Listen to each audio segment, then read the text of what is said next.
தமிழர் பகுதியில் 14 வயது மாணவியின் தவறான முடிவால் ஊரே சோகத்தில் மூழ்கியுள்ளது. திருகோணமலை ஈச்சிலம்பற்று போலீஸ் பிரிவுக்குட்பட்ட பூநகர் பகுதியில் 14 வயதுடைய பாடசாலை மாணவி ஒருவர் நேற்று தவறான முடிவெடுத்து உயிரை மாய்த்துக் கொண்டுள்ளதாக ஈச்சிலம்பற்று போலீசார் தெரிவிக்கின்றனர். தரம்பத்தில் கல்வி பயின்ற மாணவியே இவ்வாறு உயிரிழந்துள்ளார்.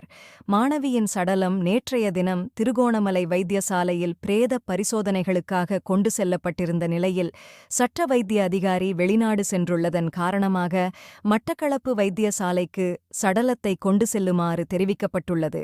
இந்த மாணவி துன்புறுத்தப்பட்டிருக்கலாம் என்றும் பலர் சந்தேகம் தெரிவிக்கின்றனர். சிறுமியின் தந்தை 2013ஆம் ஆண்டு தவறான முடிவெடுத்து உயிரை மாய்த்துள்ளமையும் போலீஸ் விசாரணையின்போது தெரியவருகிறது.